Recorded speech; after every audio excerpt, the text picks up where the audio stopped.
Halo Smart Parents, kembali lagi di channel YouTube saya, Dr. Drew, spesialis kandungan, di mana kita tetap bisa ngobrol-ngobrol santai tentang kesehatan kehamilan dan juga kandungan. Kali ini kita akan membahas tentang bisakah seorang penderita asma merencanakan kehamilan. Sebelum itu, Smart Parents harus tahu nih bahwa asma adalah kondisi yang paling umum yang mempengaruhi paru-paru selama kehamilan, yaitu sekitar 8 dari 100 wanita hamil itu menderita asma.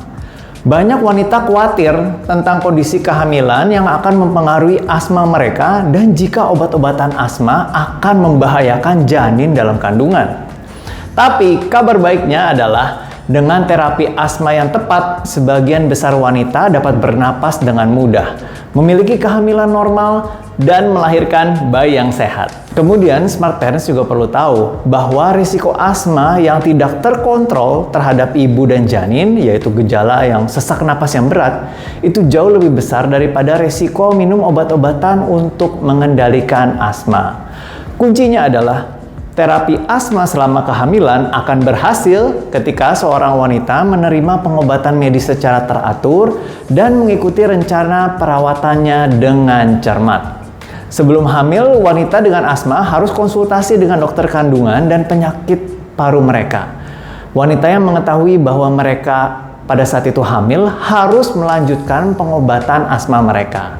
Dan sebaiknya tidak menghentikan obat asma tanpa sepengetahuan dokter Anda karena bisa berbahaya bagi Anda dan juga bayi Anda. Fakta berikutnya adalah tingkat keparahan asma selama kehamilan itu bervariasi dari suatu wanita atau pasien ke pasien lainnya. Meskipun sulit untuk prediksi perjalanan penyakit asma dalam kehamilan, ada beberapa pola perjalanan penyakit yang sudah bisa diamati. Yang pertama, di antara wanita yang asmanya memburuk, peningkatan gejala sering terlihat antara minggu ke-29 hingga 36 pada kehamilan. Kedua, asma umumnya tidak terlalu parah selama bulan-bulan terakhir pada kehamilan. Ketiga, persalinan biasanya tidak memperburuk asma. Keempat, di antara wanita yang asmanya membaik akan berlanjut dan berangsur membaik. Kelima, keparahan gejala asma selama kehamilan pertama seringkali serupa pada kehamilan yang berikutnya. Kemudian ada 4 efek asma dalam kehamilan dan janin Anda. Yang pertama, preeklamsia, yaitu kondisi tekanan darah tinggi dalam kehamilan. Yang kedua, melahirkan bayi yang prematur atau kurang bulan. Ketiga, kemungkinan untuk operasi sesar. Keempat, berat badan lahir bayi yang rendah. Tapi perlu diingat bahwa sebagian besar wanita dengan asma dan bayinya itu tidak mengalami komplikasi selama kehamilan. Asma yang terkontrol dengan baik selama kehamilan akan sangat mengurangi risiko komplikasi. Kemudian Anda juga harus tahu bagaimana cara menilai kondisi Anda di rumah, yaitu dengan memiliki peak flow meter di rumah dan mengetahui cara menggunakannya. Peak flow meter berukuran kecil, murah, dan mudah digunakan. Alat ini berguna untuk secara teratur untuk memantau fungsi paru-paru dan respon terhadap pengobatan, untuk menentukan tingkat keparahan serangan asma yang dialami, untuk menilai respon terhadap pengobatan selama serangan.